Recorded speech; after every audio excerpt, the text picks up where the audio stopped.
الحمد لله الحمد لله نحمده ونستعينه ونستغفره ونؤمن به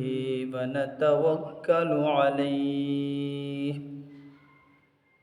ونعوذ بالله من شرور أنفسنا ومن سيئات أعمالنا من يهده الله فلا مضل له ومن يضلله فلا هادي له ونشهد أن لا إله إلا الله وحده لا شريك له ونشهد أن سيدنا وسندنا ومولانا محمدا عبده ورسوله صلى الله تعالى عليه وعلى آله وأصحابه وبارك وسلم تسليما كثيرا كثيرا. أما بعد فقد قال الله تبارك وتعالى في القرآن المجيد والفرقان الحميد. أعوذ بالله من الشيطان الرجيم. بسم الله الرحمن الرحيم. قل من يكلؤكم بالليل والنهار من الرحمن بل هم عن ذكر ربهم معرضون. أم لهم آلهة تمنعهم من دوننا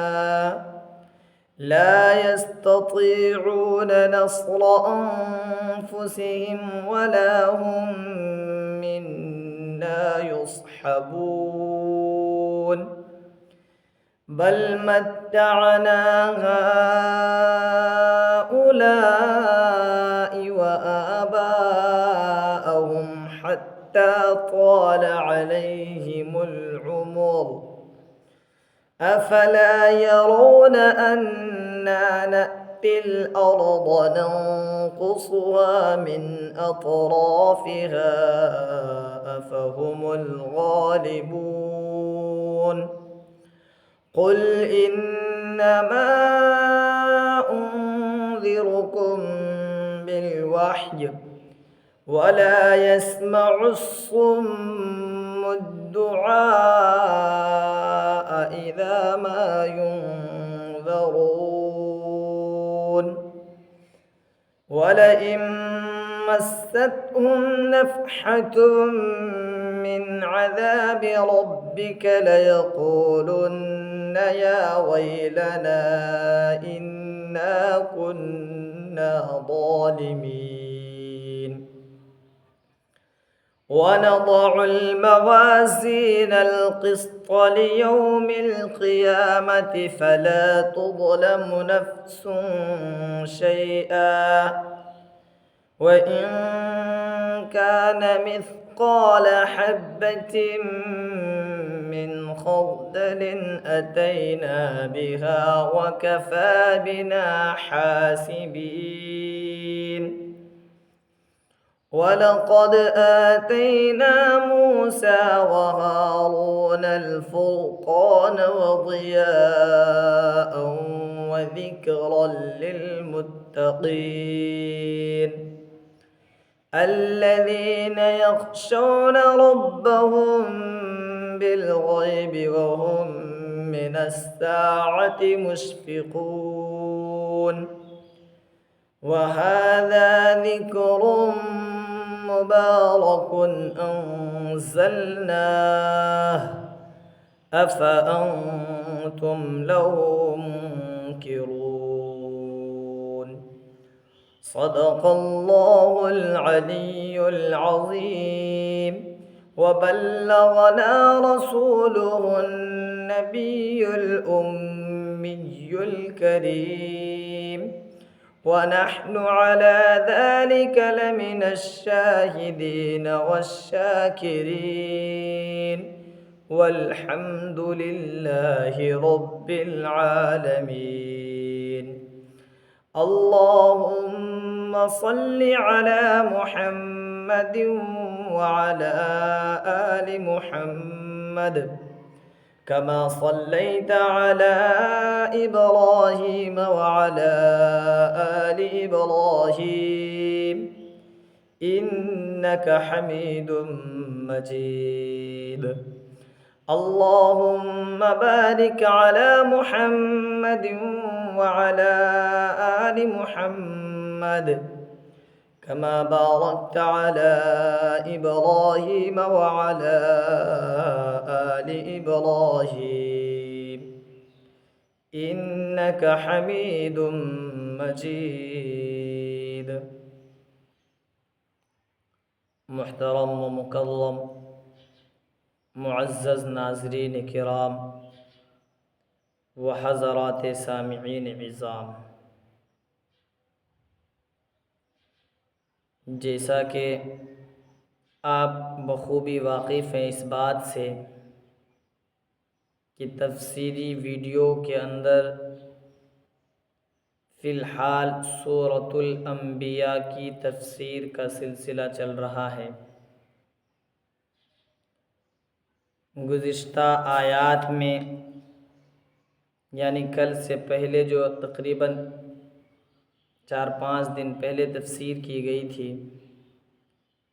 اس کے اندر دلائل توحید اور اللہ تبارک و تعالی کی قدرت کے بیان کا تذکرہ تھا،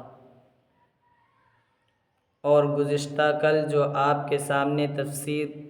کی گئی ہے اس کے اندر کلام کا رخ اور روئے سخن رسالت محمدی صلی اللہ علیہ وسلم کی طرف ہے۔ چنانچہ کل آپ نے اللہ کے رسول صلی اللہ علیہ وسلم کی ذات کے متعلق مشرکین جو اعتراضات کیا کرتے تھے اور آبجیکشن جتلایا کرتے تھے، ان اعتراضات کا بھی ذکر ہوا، اور ان اعتراضات و آبجیکشن کا جواب اور آنسر کیا ہونا چاہیے اس کا آنسر اور جواب بھی دیا گیا۔ آج بھی وہی سلسلہ جو اللہ کے رسول صلی اللہ علیہ وسلم کی طرف تھا وہ اب بھی جاری ہے، اور آج کی تلاوت کردہ آیات کے اندر وہ سلسلے کو جاری رکھتے ہوئے پھر مشرکین جو اللہ کے رسول صلی اللہ علیہ وسلم کی رسالت، اللہ کے رسول صلی اللہ علیہ وسلم پر اللہ کی طرف سے اترنے والا منزل من اللہ جو قرآن ہے، انکار کرنے والوں کو جو دنیاوی عذاب اللہ کی طرف سے ہوگا یہ ہوا، اور جو اخروی عذاب ہوگا اس کا تذکرہ موجود ہے۔ چنانچہ آج کے خطبے کے اندر سب سے تلاوت کردہ آیات میں سے پہلی آیت یوں ہے، ارشاد ربانی ہے، قُلْ مَنْ يَكْلَؤُكُمْ بِاللَّيْلِ وَالنَّهَارِ مِنَ الرَّحْمَنِ، اے محبوبم صلی اللہ علیہ وسلم آپ پوچھئے، کہیے، مَنْ يَكْلَؤُكُمْ کون حفاظت کرے گا تمہاری، باللیل والنہار رات اور دن میں، من الرحمن رحمان سے۔ یہاں پر مراد رحمان کے عذاب سے، کیونکہ اکثر مصنفین، اکثر مفسرین اور اکثر مترجمین نے ہی ترجمہ کیا ہے، یعنی کون حفاظت کر سکتا ہے تمہارا، یعنی یہ معبودان باطلہ جن کو تم خدا کو چھوڑ کر پوجتے ہو، یہ جھوٹے خدا اور جھوٹے الہ جن پر تم نے تکیہ کیا ہوا ہے، اعتماد اور بھروسہ کیا ہوا ہے کہ وہ تمہاری حفاظت کریں گے، یہ بات ہے؟ بات یہ نہیں ہے۔ بل ہم عن ذکر ربہم معرضون، بلکہ یہ جو کفار مکہ ہیں، یہ جو مشرکین مکہ ہیں، یہ اپنے پروردگار کے ذکر سے منہ موڑے ہوئے ہیں۔ اور ان سے کہیں ام لہم آلہۃ تمنعہم من دوننا، کیا ان کے پاس کوئی معبود ہے ہمارے علاوہ جو ان کو بچائے، جو ان کی حفاظت کرے؟ آگے اس آیت کا ٹکڑا جو ہے اس کے اندر یہ بات کہی گئی ہے کہ دیکھیں، بچانے کے لیے دو چیز کا ہونا ضروری ہے۔ ایک تو یہ کہ جو شخص بچا رہا ہے، جو تمہارا محافظ ہے، اس کے اندر بچانے کی قابلیت و صلاحیت اور لیاقت ہونی چاہیے، یا پھر اگر اس کے اندر قابلیت نہیں ہے، وہ لائق و فائق نہیں ہے بچانے کے، تو کوئی نہ کوئی اس کا ساتھ دینے والا ہونا چاہیے۔ اور اللہ تبارک و تعالیٰ نے ان دونوں وجہوں کی تردید کر دی۔ یا ان کے پاس کوئی ایسا معبود ہے جو ہمارے علاوہ کوئی ان کو بچائے، لا یستطیعون نصر انفسہم، وہ تو اپنی ذات کی مدد کی بھی طاقت نہیں رکھتے، چہ جائے کہ وہ دوسروں کی مدد کریں۔ او بابا، جس معبودان باطلہ پر تم تکیہ لگائے ہوئے ہو، جس معبودان باطلہ پر تم بھروسہ کیے ہوئے ہو، وہ تو اپنی بھی حفاظت نہیں کر سکتے ہیں، پھر تمہاری حفاظت کیسے کر سکیں گے؟ لا یستطیعون نصر انفسہم، وہ اپنی ذات کی بھی مدد کی طاقت نہیں رکھتے، ولا ہم منا یصحبون، اور نہ تو وہ ہماری طرف سے ساتھ دیے جائیں گے، یعنی ہم بھی ان کے ساتھ نہیں دیں گے کہ وہ تمہاری حفاظت کر جاوے، اور خود بھی ان کے اندر طاقت نہیں ہے، تو بھلا بتاؤ تو صحیح کون تمہاری حفاظت کرے گا؟ بلکہ بل متعنا ہؤلاء وآباءہم حتی طال علیہم العمر، اس آیت کے اندر اللہ تبارک و تعالی جناب نبی کریم صلی اللہ علیہ وسلم کو معرضین کے اعراض اور کافروں کے کفر اور مشرکوں کے شرک کی وجہ بیان فرما رہے ہیں کہ یہ جو کفار اپنے کفر پر جمے ہوئے ہیں، مشرکین اپنے شرک پر جمے ہوئے ہیں، اور معرضین اپنے اعتراضات پر، معترضین اپنے اعتراض پر، اور معرضین اپنے اعراض پر جمے ہوئے ہیں، اس کی وجہ یہ ہے کہ ہم نے ان کو اور ان کے باپ داداؤں کو عیش و عشرت کا سامان دیا، ہم نے ان کی سہولت کی ہر چیز عطا کی، پشت در پشت چلی آ رہی ہیں، جس کی وجہ سے انہوں نے اور ایسی دی حتی طال علیہم العمر، یہاں تک کہ ان سامان عشرت پر ان کی زندگی جو ہیں اور ان کی زندگانی جو طول پکڑ گئے، عرصہ دراز گزر چکا ہے، جس کی وجہ سے یہ سمجھ رہے ہیں اور یہ اب تک اعراض کر رہے ہیں، کفر کر رہے ہیں اور شرک کر رہے ہیں۔ اب اللہ تبارک و تعالیٰ یہ بتلانے کے بعد اور پوچھتے ہیں، اے محبوب صلی اللہ علیہ وسلم، افلا یرون انا نأتی الارض، کیا وہ دیکھتے نہیں کہ ہم زمین پر آتے ہیں، وننقصها من اطرافها، اور اس زمین کو اس کے اطراف سے گھٹا دیتے ہیں۔ اس کے زمین پر آتے ہیں اور اس کے اطراف سے گھٹا دینے کا دو مطلب بیان کیا ہے مفسرین نے۔ ایک مطلب تو یہ ہے کہ جو زمین کفار و مشرکین اور معرضین کے قبضے قدرت میں تھی، اللہ تبارک و تعالی نے ان کے قبضے قدرت سے نکال کر مسلمان اور ایک اللہ کے قائل ہونے والے اشخاص کے قبضے قدرت میں ڈال دیا۔ یہ ایک طرح سے گھٹانا ہے ان کی زمین کو۔ اور حضرت مولانا عاشق الہی بلندشہری رحمۃ اللہ علیہ اپنی کتاب تفسیر انوار البیان کے اندر دوسرا مطلب یہ بیان کرتے ہیں، اور دوسری تفسیر اس آیت کی یہ کرتے ہیں کہ ننقصھا من اطرافھا، کہ اس کی زمین کو گھٹا دیتے ہیں اس کے اطراف سے، کا مطلب یہ ہے کہ زمین کا حصہ جو ہے متبحر ہوتا جا رہا ہے، اس کی خشکی ختم اور سمندر میں مل جاتا ہے تو آٹومیٹک اس سے جو ہے جا کر کے، یہ سائنس کا بھی ماننا ہے، تو اس سے زمین کو گھٹا دیا جاتا ہے، یہ مطلب ہے۔ افہم الغالبون، یعنی جب ان کے قبض قدرت سے لے کر مسلمانوں کے قبض قدرت میں ڈال دیا گیا، افہم الغالبون، تو کیا اب بھی یہ غالب آ جائیں گے، اب بھی یہ فلاح و کامرانی کو چھو لیں گے، یہ ایسا ہو سکتا ہے؟ چلو یہ سب بات ہو گئی سو ہو گئی، یہ لوگ اب بھی ایمان نہیں لاتے ہیں، انکار پہ انکار کرتے جا رہے ہیں۔ قل انما انذرکم بالوحی ولا يسمع الصم الدعاء اذا ما ينذرون۔ پہلے تو اس آیت کے اندر اللہ تبارک و تعالیٰ نے محبوب صلی اللہ علیہ وسلم کو حکم دیا کہ آپ ان کو بتلا دو کہ بابا ہم تم کو صرف وحی سے ڈراتے ہیں، ہم تم پر زبردستی ایمان کو تھوپنے والے نہیں ہیں، یا ہمارا کام تم کو راہیاب کرنا نہیں ہے، ہمارا کام صرف اور صرف راستہ دکھلانا ہے،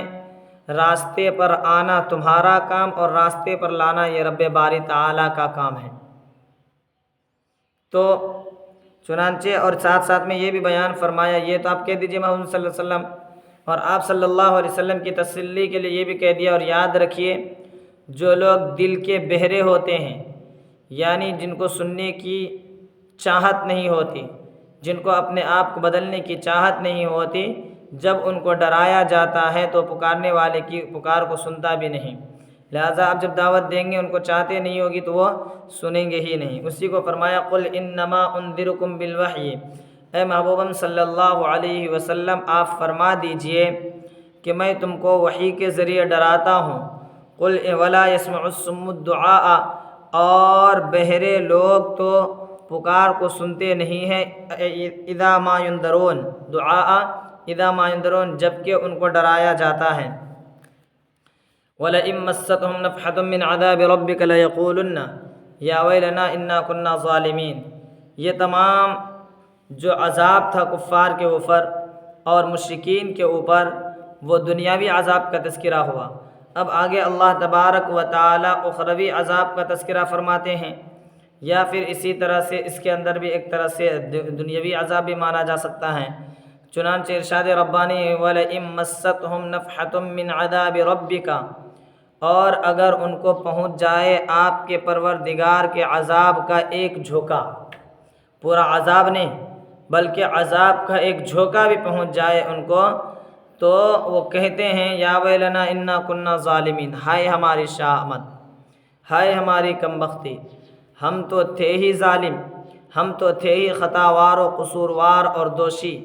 ہم تو تھے ہی مجرم و پاپی۔ اس طرح وہ کہنے لگتے ہیں صرف عذاب کا ایک جھلک دیکھنے کے بعد۔ یہ ہونے کے بعد اب اللہ تبارک و تعالی آخرت کا ذکر کر رہے ہیں، وَنَزَعُ الْمَوَازِينَ الْقِسْطَ، اور ہم لِيَوْمِ الْقِيَامَةِ، اور ہم قیامت کے دن انصاف کا ترازو قائم کریں گے، فَلَا تُظْلَمُ نَفْسٌ شَيْئًا، تو کسی بھی جان کے ساتھ کچھ بھی ظلم نہیں ہوگا۔ دیکھیں یہ موازین جس کے معنی ترازو آتا ہے، یہ جمع کا صیغہ ہے۔ سوال یہ اٹھتا ہے کہ یہاں موازین کیوں کہا؟ علماء کرام نے بیان فرمایا، ایک قول تو یہ ہے کہ اس کی عظمت کی وجہ سے، یعنی ترازو ایک ہی ہوگا لیکن عظمت کی وجہ سے اور بڑے ہونے کی وجہ سے اس کو موازین جمع کے ساتھ تعبیر کر دیا۔ مستدرک کے اندر، مستدرک نامی ایک کتاب ہے، اس کے اندر اللہ کے رسول صلی اللہ علیہ وسلم کا ایک فرمان ذکر کیا گیا ہے، جس فرمان کے راوی حضرت سلمان فارسی رضی اللہ تعالی عنہ ہیں، اور اس روایت کو اکثر مفسرین نے مثلا حضرت مولانا مفتی سعید احمد پالنپوری رحمۃ اللہ علیہ، حضرت مولانا عاشق الہی بلند شہری رحمۃ اللہ علیہ اور دیگر مفسرین نے اس آیت کے ذیل میں لکھا، اور وہ روایت یوں ہیں کہ حضرت سلمان فارسی رضی اللہ تعالیٰ عنہ فرماتے ہیں، اللہ کے رسول صلی اللہ علیہ وسلم نے ارشاد فرمایا، کل قیامت کے دن جو میزان عدل کے لیے ترازو ہوگا، وہ ترازو اتنی بڑی ہوگی کہ اگر اس میں پورے آسمان و زمین کو تولا جائے تو تمام کے تمام آسمان و زمین اس کے اندر سما جائیں گے۔ اس لیے یہاں پر موازین جمع کا صیغہ استعمال فرمایا، جمع لایا۔ دوسری بعض حضرات نے یہ بھی تفسیر کی ہے، نماز کے لیے الگ ترازو، روزے کے لیے الگ ترازو اور زکوٰۃ و حج کے لیے الگ ترازو ہوگا، اس لیے موازین کہا۔ جس طرح دنیا کے اندر غلہ اور اناج اور آلو وغیرہ ناپنے کے لیے الگ ترازو ہوتا ہے اور سونا اور چاندی ناپنے کے لیے الگ ترازو ہوتا ہے۔ بہرکیف یہ بات طے، چاہے جس طرح بھی ترازو ہو، یہ طے ہے کہ اس دن اعمال تولے جائیں گے اور انصاف کا دامن نہیں چھوٹے گا۔ سورہ نساء کے اندر اللہ تبارک و تعالیٰ انصاف کے متعلق ارشاد فرماتے ہیں، ان اللہ لا یظلم مثقال ذرہ، کہ اللہ تبارک و تعالیٰ ذرہ برابر بھی ظلم نہیں کرتے۔ اسی طرح سے تیسرے پارے کے اندر سورہ زلزال میں ارشاد فرماتے ہیں اللہ، فمن یعمل مثقال ذرۃ خیرا یرہ ومن یعمل مثقال ذرۃ شرا یرہ، کہ ہم اور آپ جو کوئی بھی، ہم میں اور آپ میں سے جو کوئی بھی بھلائی کی ہوگی تو وہ اس کو بھی کل قیامت کے دن دیکھ لے گا، اگر اس نے کوئی برائی کی ہوگی تو کل قیامت کے دن وہ اس کو بھی دیکھ لے گا۔ اسی طرح سے ایک روایت بیان کی جاتی ہے اماں عائشہ صدیقہ رضی اللہ تعالی عنہا کی، اسی آیت کی تفسیر کے ذیل میں لوگ لکھتے ہیں اکثر مفسرین، وہ یہ ہے کہ امی عائشہ صدیقہ رضی اللہ تعالی عنہ فرماتی ہیں کہ ایک مرتبہ ایک شخص اللہ کے رسول صلی اللہ علیہ وسلم کی خدمت میں حاضر ہوتے ہیں اور وہ کہتے ہیں کہ یا رسول اللہ، میرا ایک غلام ہے جو مجھ سے جھوٹ بھی بولتا ہے اور مجھ سے خیانت بھی کرتا ہے اور میرے کام کاج وغیرہ کے اندر سستی وغیرہ بھی برتتا ہے، جس کے نتیجے میں اس کو برا بھلا بھی کہتا ہوں اور مارتا بھی ہوں۔ تو یہ بتائیں کہ کل قیامت کے دن ہمارا اور ان کا حساب کیا ہوگا؟ تو اللہ کے رسول صلی اللہ علیہ وسلم نے ارشاد فرمایا کہ دیکھو، اگر تمہارا مارنا اور ان کا مارنا دونوں برابر ہوگا، یعنی تم نے اتنا ہی مارا جتنا اس نے خیانت کی، جتنا اس نے جھوٹ بولا، تب تو تمہارا اور ان کا معاملہ برابر سرابر رہے گا۔ یا اگر اس نے جھوٹ کم بولا، آپ کے مال میں خیانت کم کی اور آپ کی سزا بڑھ گئی، تو پھر آپ کے اعمال کو آپ سے اس کو دیا جائے گا، یعنی اس کو بدلہ ملے گا آپ کی طرف سے۔ اور اگر آپ نے سزا کم دی اور اس نے زیادہ بولا اور زیادہ خیانت کی یا زیادہ جھوٹ وغیرہ بولا، تو اس کا جو ہے اس کے اعمال سے آپ کو کچھ نہ کچھ بدلہ ملے گا۔ وَكَفَىٰ بِنَا حَاسِبِينَ، اور اسی لیے یہ روایت بیان کی امی عائشہ صدیقہ رضی اللہ تعالی عنہا نے۔ اور اس کے بعد اتنے میں جو ہے وہ شخص کہتے ہیں، رونے لگتے ہیں یہ بولنے کے بعد، تو اللہ تبارک و تعالیٰ کے رسول صلی اللہ علیہ وسلم ارشاد فرماتے ہیں، او بھائی کیا تم نے وَنَزَعُ الْمَوَازِينَ الْقِسْطَ لِيَوْمِ الْقِيَامَةِ فَلَا تُظْلَمُ نَفْسٌ شَيْئًا، یہ والی آیت نہیں سنی ہے؟ تو اس طرح کے سوالات ہوتے ہیں بہرکیف۔ اس کے بعد اب اللہ تبارک و تعالیٰ کہتے ہیں وَإِنْ كَانَ مِثْقَالَ حَبَّةٍ مِّنْ خَرْدَلٍ أَتَيْنَا بِهَا، کسی جان کے ساتھ کچھ بھی ظلم نہیں کیا جائے گا، یہاں تک کہ اگر ہو آپ کا اعمال رائے کے دانے برابر بھی تو ہم اس کو بھی لے آئیں گے۔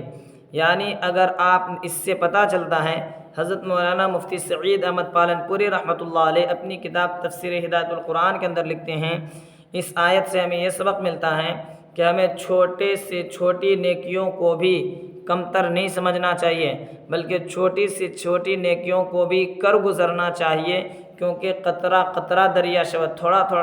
اندک اندک بسیار شود، قطرہ قطرہ سیلے گردد، تھوڑا تھوڑا بہت ہو جاتا ہے اور قطرہ قطرہ بہاؤ بن جاتا ہے۔ اور اسی طرح سے جس طرح چھوٹی سے چھوٹی نیکیوں کو بھی ہمیں ہلکی نہیں سمجھنی چاہیے، بلکہ چھوٹی سے چھوٹی نیکیوں کا بھی اہتمام کرنا چاہیے، ٹھیک اسی طرح چھوٹے سے چھوٹے گناہوں سے بھی بچنے کا اہتمام کرنا چاہیے، اور چھوٹے سے چھوٹے گناہوں سے بھی ہمیں اور آپ کو بچنے کی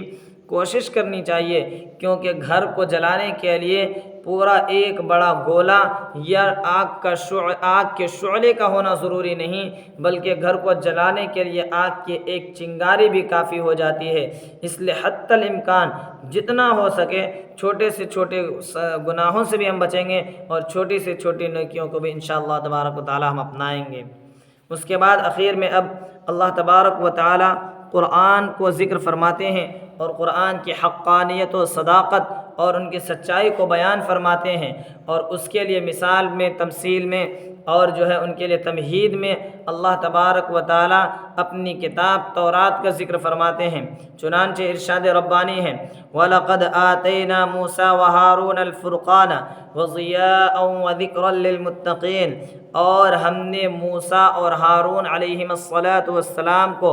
فیصلہ کن کتاب، روشنی اور نصیحت دی، اور ہم نے حضرت موسیٰ علیہ السلام کو عطا کیا فیصلہ کن کتاب اور روشنی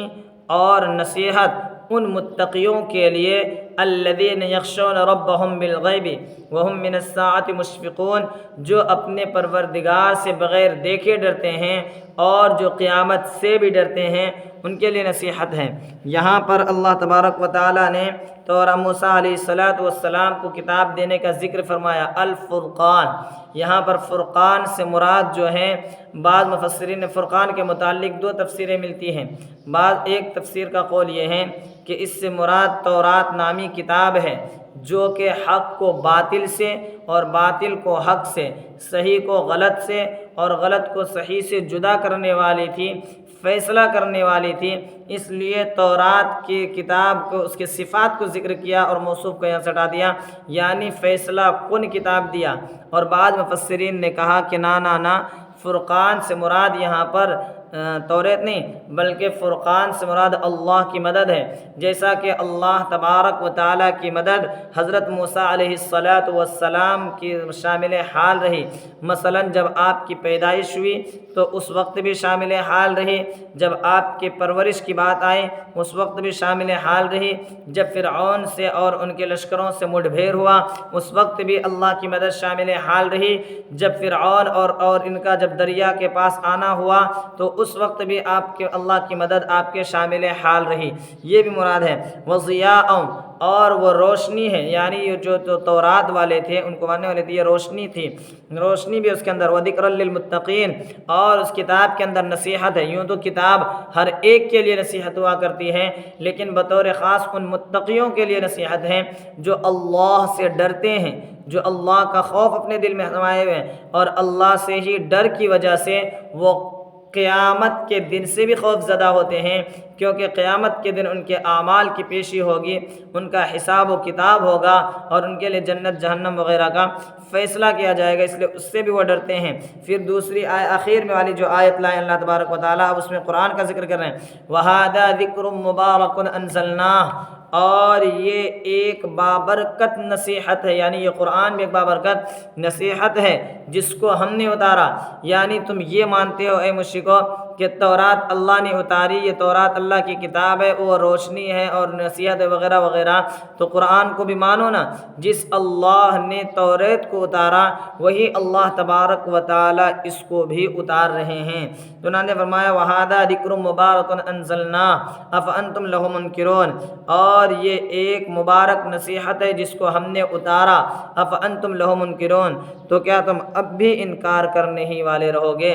اللہ ان تمام باتوں کو اپنے ذہن کے اندر بٹھائیں اور اپنی استطاعت و طاقت اور قدرت و قوت کے مطابق لوگوں تک پھیلائیں اور اس کو شیئر کریں، اور اس میں جو باتیں کہی گئی ہیں اس کو اپنی زندگی میں لانے کی کوشش کریں، ان آیات پر اپنے آپ کو عمل پیرا کرنے کی کوشش کریں۔ بس انہی چند باتوں کے اوپر تمام باتوں کو اپنے ذہن کے اندر بٹھائیں، اور اخیر میں ایک بار ترجمہ دیکھیں، اس کے بعد بات ختم کرتے ہیں انشاءاللہ تبارک و تعالی۔ قُلْ مَنْ يَكْلَؤُكُمْ بِاللَّيْلِ وَالنَّهَارِ مِنَ الرَّحْمَنِ،